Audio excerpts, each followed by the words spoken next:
Salut à toi et bienvenue dans cette nouvelle vidéo. Dans cette vidéo, je voulais te partager les différents fichiers avec lesquels je travaille. Aujourd'hui, qu'est-ce qui fait tourner mon business Amazon FBA? Comme tu l'as vu dans des précédentes vidéos, j'ai déjà partagé mes chiffres. Donc en moyenne, je fais à peu près 6 000 € par mois de bénéfices, hors prise de salaire, d'accord? Donc après les 6 000 de bénéfices, je fais ce que je veux. Soit je laisse le bénéfice pour la société, ou soit je prends tout en salaire, ou soit je prends une petite partie de salaire et je laisse du bénéfice, d'accord? Mais peu importe. Le résultat est là quand même, il y a quand même du bénéfice et je voulais te partager comment je fais aujourd'hui pour réussir à générer 6 000 € par mois. J'y arrive justement à travers des process et c'est justement ce que je voulais te partager.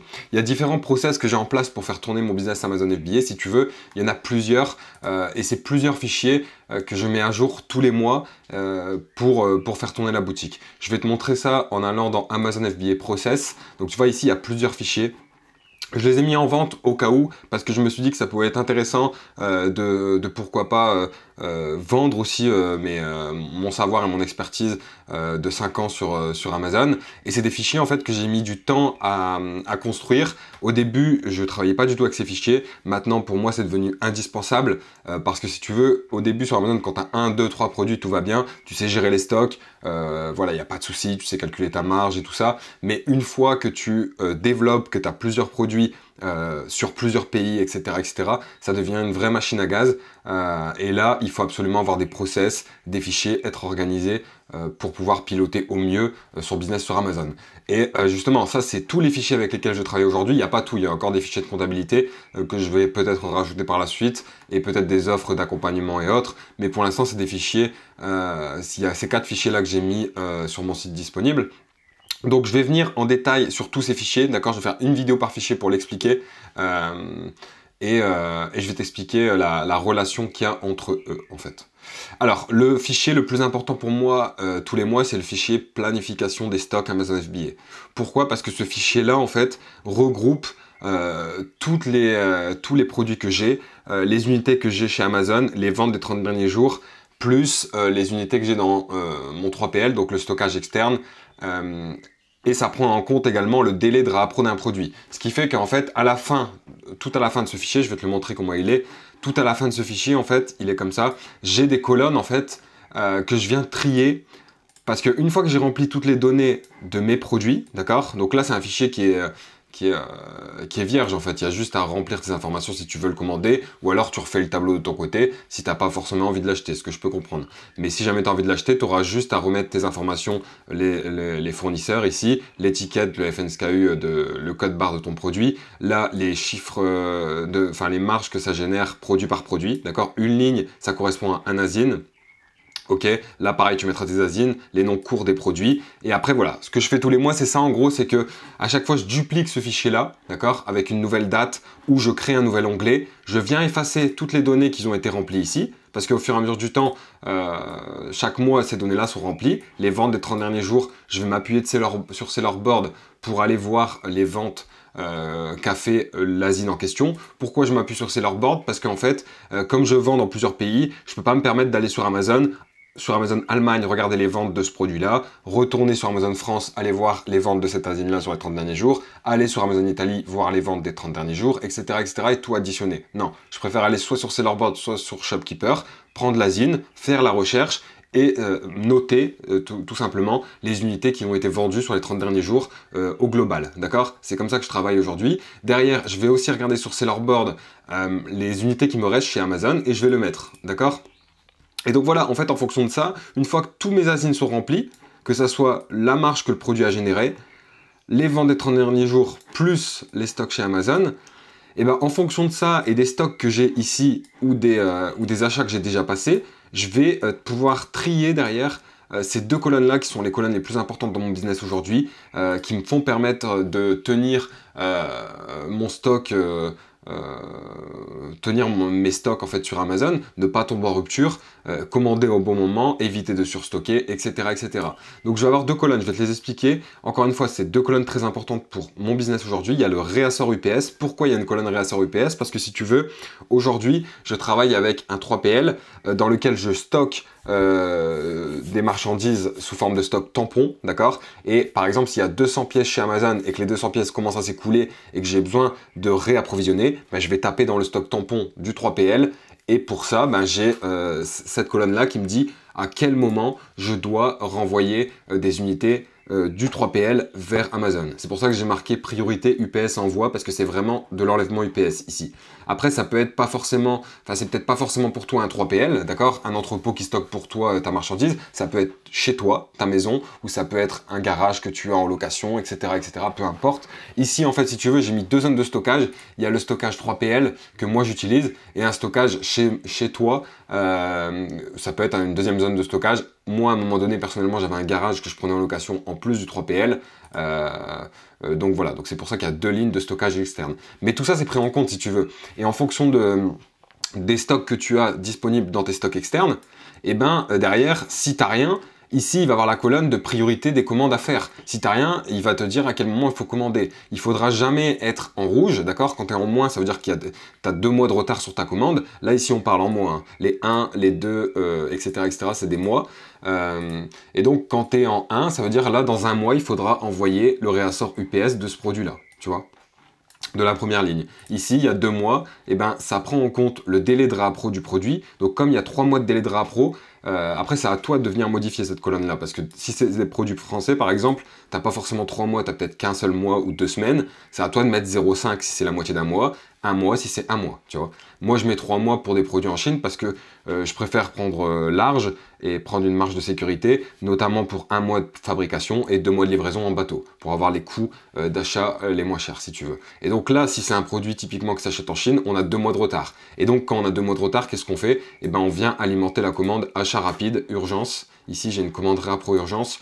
Quand je vois que il est trop tard, en fait, il y a un produit qui a par exemple explosé ou que j'ai mal géré ma réappro ou peu importe, je fais une commande d'urgence. Et là, ça me permet que si j'ai plusieurs produits à commander en urgence, eh ben, je passe ma commande globale pour tous les produits que j'ai besoin de faire envoyer en avion, pour le coup. Et au moins, voilà, en fait.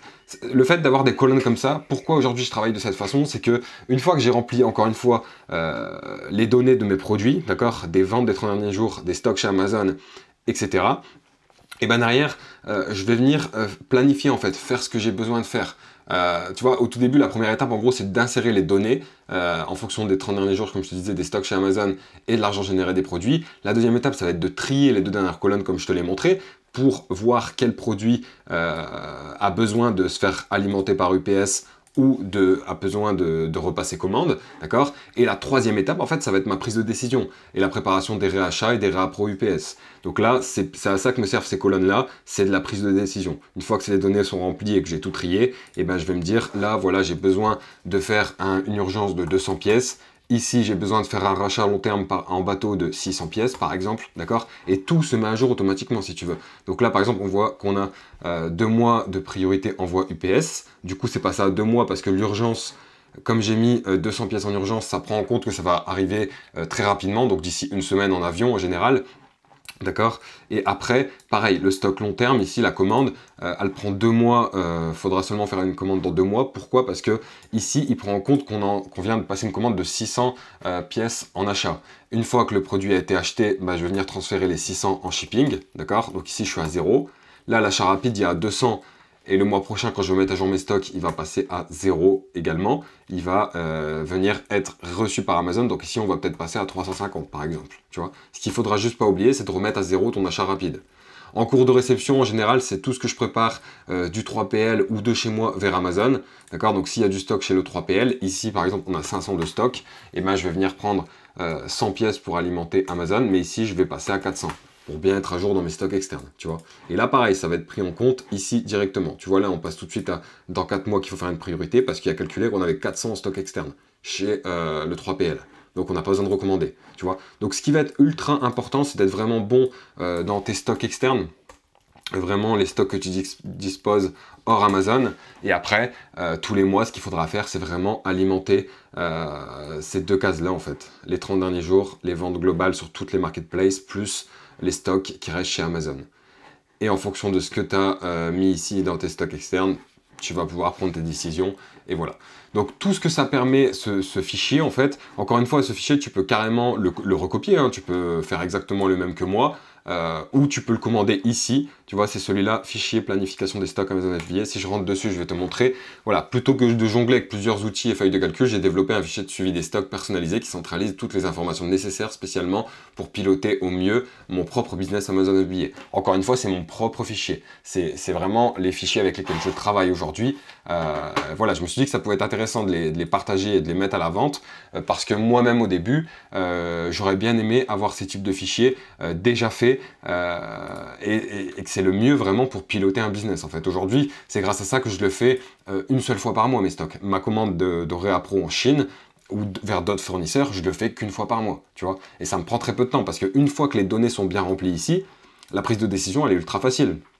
Tu peux avoir 3 asines comme 30, comme 100, comme 200, c'est pareil. Une fois que tu peux trier et savoir exactement c'est quoi la priorité des achats à faire et des envois à UPS, via UPS à faire, tu gagnes un temps qui est considérable, tu vois. C'est pour ça qu'encore une fois, aujourd'hui, ça c'est le cœur de mon business, et c'est grâce à ça que j'arrive à faire aujourd'hui 6 000 € par mois de marge, par exemple, ou des fois moins, ou des fois plus, peu importe, mais c'est grâce à ça. Sans ça, c'est pas possible de tenir plusieurs produits, et d'être toujours bon, de jamais tomber en rupture, etc., etc., d'accord? Donc je disais, j'ai décidé de te partager ma stratégie pour que tu puisses développer toi aussi ton catalogue, et donc ton business Amazon, parce que essentiellement pour moi, après c'est en fonction de mon retour d'expérience encore une fois, mais pour moi, si vraiment tu veux développer, faire plus de marge, faire plus de chiffre d'affaires, ça passe absolument par le développement d'un catalogue produit. Tu vois, il faut lancer plusieurs refs et justement, c'est ce qui est pas facile. C'est ce qui est pas facile, pardon. Gérer plusieurs refs, c'est du travail et c'est pour ça qu'il faut être ultra organisé et avoir des fichiers et des process derrière, d'accord? Maintenant, les vidéos que je fais aussi aujourd'hui, elles vont servir parce que demain, j'aurai besoin que quelqu'un me fasse tout ce travail-là que je fais aujourd'hui, qui est d'alimenter mes fichiers, justement, dans les ventes des 30 derniers jours, les stocks Amazon, etc., etc. Ça me sert aussi de faire ce type de vidéo parce que demain, si je recrute quelqu'un parmi les abonnés de ma chaîne qui me gère ma boutique Amazon, il saura comment je travaille avec mes fichiers global de suivi des stocks, avec les autres fichiers également que j'ai parlé tout à l'heure, les fichiers de colisage. Ça me permet en fait pour faire la relation entre les deux. Ça c'est comme je stocke, ici d'ailleurs j'ai fait une erreur, j'ai mis 2 S au lieu de 1, mais comme je stocke dans un entrepôt 3PL, si tu veux, il faut être ultra organisé. Sur un entrepôt 3PL, il faut absolument donner des cartons numérotés qui a un nom, le carton possède un nom, tu vois, par exemple ça va être table 001, et ben dans ce carton-là, il y aura par exemple 5 tables, tu vois. Mais il faut que tu aies un fichier de colisage de suivi qui te permet de savoir ce que tu dois dire au 3PL d'envoyer vers Amazon, tu vois, parce que lui, il stocke pour toi, ok, mais dès que demain tu lui fais un enlèvement via UPS, il faut lui dire exactement le nom du carton que tu prends. Et donc là, pareil, ce fichier-là est en relation avec le fichier planification des stocks, parce que ce que j'ai besoin de prendre dans mon stock externe 3PL ici, eh ben, j'ai tout qui est répertorié dans le fichier de colisage. Je ferai une vidéo exprès là-dessus, mais tous mes cartons sont nommés et je sais exactement le détail qu'il y a dedans, le poids du carton, la taille, etc., etc., tu vois. Donc voilà, pareil, ça c'est un fichier qui est indispensable aujourd'hui pour mon business, étant donné qu'encore une fois, je travaille avec A3PL pour des stocks tampons. Maintenant, si aujourd'hui, tu n'as pas forcément de stock externe, tu n'as pas forcément besoin de fichiers de colisage, que c'est le nom que j'ai un peu donné dessus, fichier de colisage, stockage, carton 3PL, Amazon FBA, tu n'en as pas forcément besoin, mais pour moi, se développer sur Amazon, c'est aussi, à un moment donné, passer avec A3PL, en fait. Soit passer avec A3PL, soit acheter un entrepôt, le faire soi-même, mais le faire soi-même, c'est bien, mais ça peut éviter aussi le développement, parce que c'est des choses qui sont chronophages à faire, de coller les étiquettes, d'envoyer les cartons, de recevoir, etc., etc., ça prend du temps. Donc voilà. Mais ce fichier, encore une fois, est en complète relation avec celui-là. Le fichier des achats de stock Amazon FBA, pareil. Pourquoi? Parce qu'en fait, à chaque fois que j'ai besoin de faire une commande, même si c'est un produit déjà que j'ai déjà acheté, j'ai un fichier qui me recense en gros tous les achats que je fais, date par date. À chaque fois, je rajoute une ligne, qu'est-ce que j'achète. Comme ça, j'ai sur un fichier toutes les informations de tous les achats que j'ai pu passer. D'accord? Donc, si à un moment, je veux savoir c'est quoi le dernier coût d'achat de telle ou de telle asine, je vais trier, je vais prendre l'asine et je connaîtrai son dernier coût d'achat avec voilà, les frais d'expédition inclus, la douane inclus, voilà, peu importe, d'accord? Donc c'est pareil, ce fichier-là est important parce que en fonction des commandes que je dois repasser dans ce fichier gestion des stocks, d'accord? Et si je me mets en achat, bah, tout ce que je mets en achat va venir être des nouvelles lignes dans le fichier des achats de stock, d'accord? Comme ça, j'ai vraiment un fichier qui regroupe tous mes achats. Derrière, je te disais, la préparation en cours de réception, donc du 3PL vers Amazon via l'enlèvement UPS par exemple, ça passe par ce fichier-là, parce que là, je vais venir piocher les noms de cartons, et une fois que les cartons ils ont été piochés, je vais supprimer la ligne pour bien mettre dans mon fichier, mettre mon fichier à jour pour dire qu'en gros, ce carton-là n'existe plus aujourd'hui dans le stock 3PL, tu vois. Et à chaque fois que j'en renvoie des nouveaux, pareil, je vais remettre des nouvelles lignes pour dire il y a ces nouveaux cartons-là qui sont dans le stockage 3PL, et voilà. Ensuite, un autre fichier également que je t'ai mis, si tu souhaites, je ferai une vidéo à part complètement dessus, c'est le fichier de calcul de marge de rentabilité Amazon FBA. Voilà, celui-là il est important aussi parce qu'à chaque fois, en fait si tu veux, moi aujourd'hui chaque produit possède son propre fichier de marge. J'ai un dossier qui regroupe tous mes fichiers de marge. Un ASIN a son propre fichier. Et le fichier est renommé nom de l'ASIN, tirer son SKU, voilà. Et derrière, c'est là où je vais avoir, si tu veux, je vais rentrer dedans 2 minutes pour te montrer, c'est là où je vais avoir les différentes colonnes pour les différents pays, parce qu'encore une fois, comme tu le sais, quand tu vends sur Amazon, bah voilà, tu vends en France, mais peut-être en Allemagne, en Espagne, etc., etc. Et donc ce fichier-là regroupe plusieurs pays côte à côte. Tu vois, ici je vais ouvrir, je peux pas l'ouvrir là, ouais, si je vais le mettre comme ça. Il regroupe en fait plusieurs colonnes, donc après tu as Belgique, Italie, etc., etc. Et les TVA sont ajustés parce que les TVA sont différentes selon les pays et il y a plusieurs coûts qui sont pris en compte, notamment la publicité, les frais FBA, les frais de retour, etc., etc. Ça c'est pareil, c'est le résultat de 5 années de retour d'expérience sur Amazon. Aujourd'hui, le fichier de marge, si tu veux le commander, c'est exactement celui avec lequel je travaille. Tu vois. Chacun de mes produits a son propre fichier de marge et ça me permet d'avoir des calculs précis de la marge, que ça soit adapté en temps réel, parce qu'en fait demain Amazon modifie les frais d'expédition, ben moi je retourne sur mon fichier qui correspond au produit en question, je viens lui modifier ses frais FBA et je sais directement quel prix de vente je dois mettre pour être toujours bon dans la marge. Donc après je modifie simplement le prix de vente et je regarde si je suis bon ou si je suis pas bon, d'accord? Pareil, s'il y a un concurrent qui arrive qui est agressif, moi je vais simplement modifier le prix de vente pour aller voir jusqu'à où je peux être agressif moi aussi, d'accord? Donc voilà, donc c'est pour ça que ici tu vas retrouver vraiment toutes des ressources de stratégie, de pilotage et gestion d'une boutique Amazon FBA. Encore une fois, ça peut te permettre d'accélérer sur Amazon parce que tu auras à l'intérieur des fichiers, les propres fichiers que moi j'utilise et qui font tourner mon business, hein. Je veux pas le cacher, aujourd'hui c'est ces fichiers-là qui font tourner mon business, hein. Personnellement, à part ça, il n'y a pas d'autre chose, hein. Il y a juste la recherche de produits, certes, mais une fois que tu as trouvé ton produit, voilà, il faut juste le faire tourner, il faut juste piloter en fait à un moment donné. Et c'est tout, si t'as pas ça, c'est pas possible, et pour moi ça c'est vraiment le moteur, le cœur du business, et qui permet encore une fois de gérer le business en un minimum de temps, tu vois, parce qu'encore une fois, tu gères tes stocks une fois par mois, ça suffit. T'as passé ta commande de Rapro, etc., etc. Bah, le mois prochain, tu remets à jour les stocks, tu regardes où t'en es dans les unités. Et de le faire une fois par mois, c'est bien. Il y en a qui voudront le faire peut-être tous les 2 semaines ou autre. Mais moi, je recommande vraiment de le faire tous les mois, en fait. Pourquoi? Parce qu'en fait, si demain, t'envoies via UPS des produits, donc tu vas te mettre en cours de réception. Tu vois, il y en a 200 qui vont arriver via UPS. On va dire que t'en as pris 200 de ton stock externe, mais maintenant, il n'y en a plus 200, il y en a 0. Ok, et ben il faut le temps qu'Amazon réceptionne aussi, d'accord? Donc c'est pour ça qu'il faut refaire ce fichier le mois prochain, d'accord? Parce que en un mois, Amazon a le temps de recevoir, et ici au lieu de 246, tu vas peut-être passer à 444, et il faudra pas oublier le mois prochain de retirer les 200 en cours de réception, d'accord? Parce que si tu refais ça tous les 2 semaines, Amazon n'aura peut-être pas le temps d'avoir reçu tes 200 pièces, et du coup, s'il n'a pas le temps d'avoir reçu, il faut bien vérifier s'il a reçu ou pas reçu. Et là, c'est pareil, tu perds un peu de temps. Donc le mieux, c'est de le faire tous les mois. Comme ça, tu es sûr qu'il a bien reçu. Ici, tu peux enlever. Et ici, ça va être une autre donnée. Du coup, ça va passer à 444 ou un truc du genre, par exemple. D'accord? Mais voilà, encore une fois, aujourd'hui, ce qui fait tourner ma boutique, hein, tout simplement. Voilà. C'est comme ça que je travaille.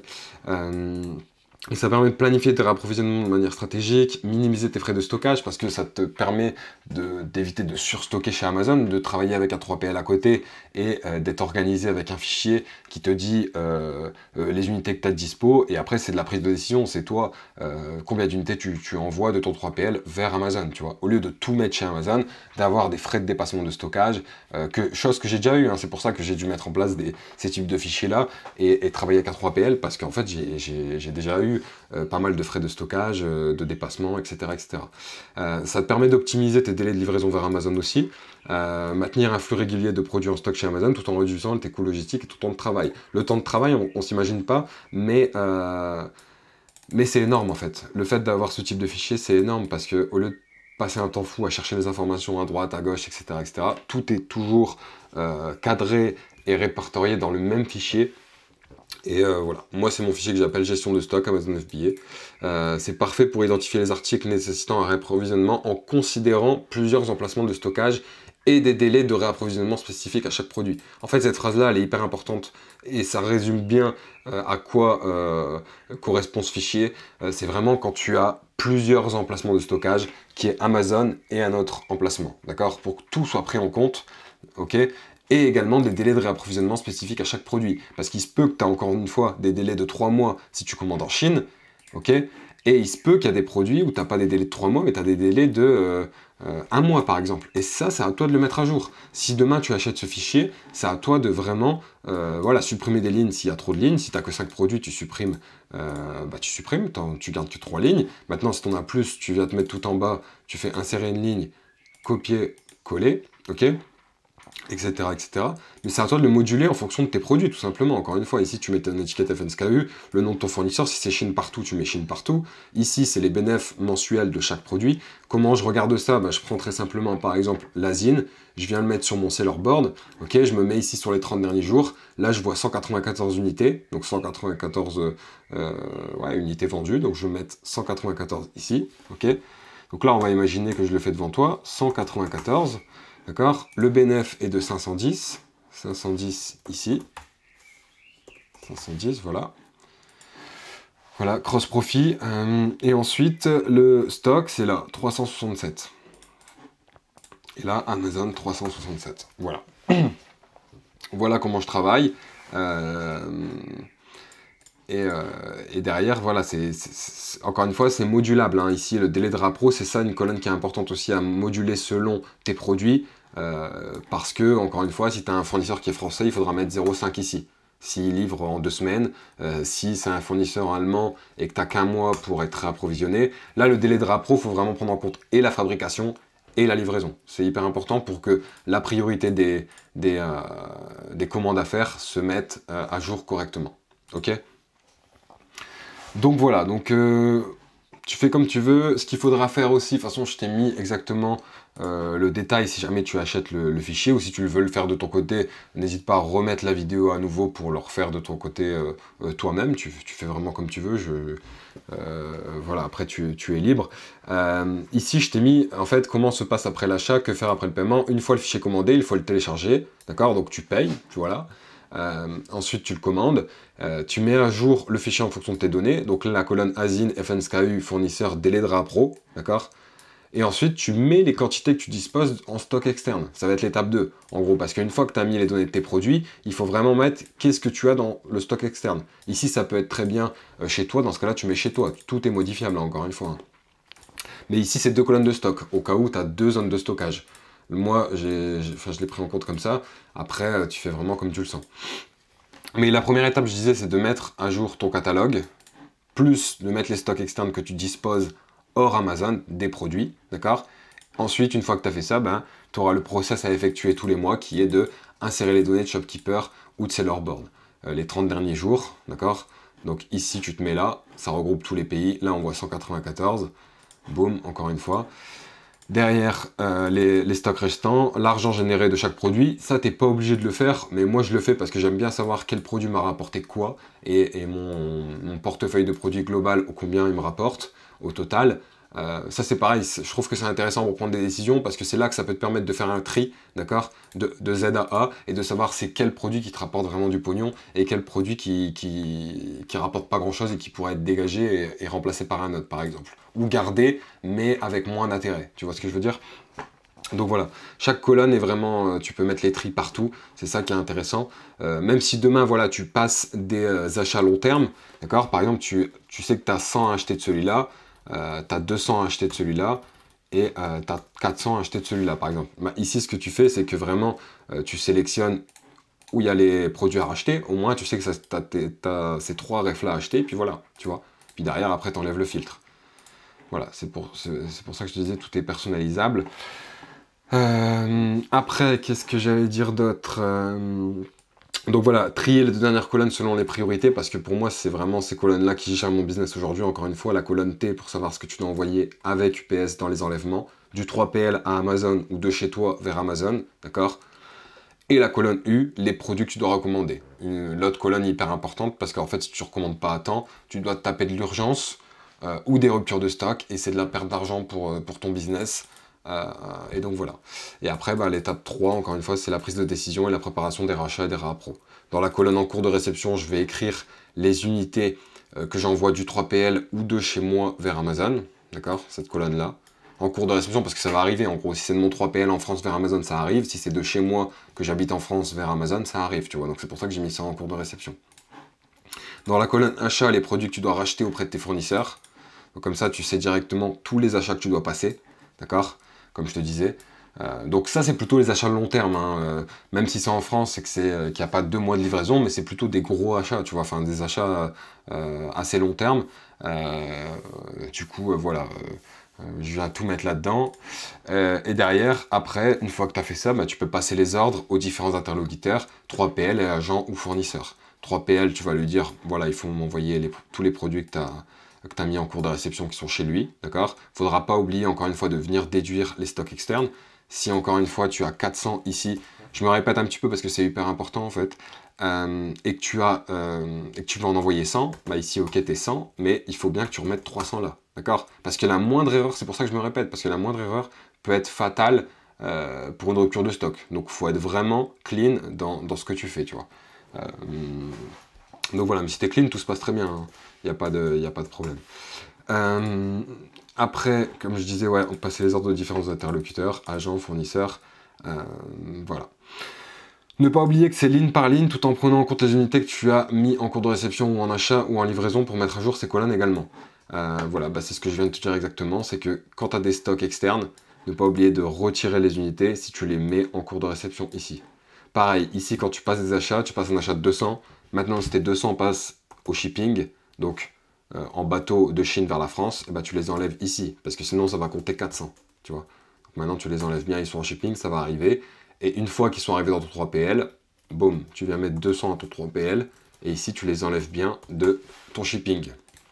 Ok? Et après encore une fois, tout est pris en compte. Donc voilà, j'espère avoir été assez clair sur ce fichier de planification des stocks Amazon FBA. Encore une fois, si ça t'intéresse, il y a le lien en description pour venir le commander. Je te mettrai le lien pour arriver directement dessus. Ou tu retrouves tout directement sur mon site, hein, tout simplement. Ici, voilà, commander mes fichiers Amazon FBA, tu as tous les fichiers. Donc voilà, j'espère que cette vidéo t'aura plu. Moi, le but vraiment de la chaîne YouTube, c'est de montrer encore une fois les coulisses, de montrer comment les chiffres que je fais sur Amazon, comment je les fais. Parce qu'en fait, encore une fois, ça se fait pas comme ça. Tu vois, derrière, il y a tous des process, il y a des stratégies de pilotage, des fichiers qui sont en place, des stratégies, etc., etc. Et le but, c'est aussi de te les montrer. En fait, c'est bien beau de te dire, ouais, je fais 6 000 € par mois de bénéfices, ou je fais 40 000 € de chiffre d'affaires, ou peu importe, etc., etc. Derrière, il faut que tu comprennes qu'il y a tous des process et que sinon, un business, tu le gères pas comme ça. Et qu'il y a du travail, encore une fois. Et puis, pour finir, cette vidéo me servira également si demain quelqu'un s'occupe de gérer ma société. C'est vraiment la façon comment je travaille, en fait. J'ai des fichiers de marge pour chaque produit, un fichier de colisage pour tous les cartons qui sont chez mon 3PL, mon fichier d'achat qui, à chaque fois que tu vas passer des achats pour ma société, il faudra mettre une nouvelle ligne dans mon fichier achat à chaque fois à la suite pour que j'ai tous les coûts, les derniers coûts à jour de mes produits. Et voilà, fichier de planification des stocks, c'est pareil pour prendre les décisions, pour alimenter, etc., etc., pour faire tourner la boutique. Donc voilà, écoute, j'espère que cette vidéo t'aura plu. N'hésite pas à mettre un like si ça t'a plu, à t'abonner si ce n'est pas encore fait. Et je te dis à bientôt pour une prochaine vidéo. Ciao, ciao.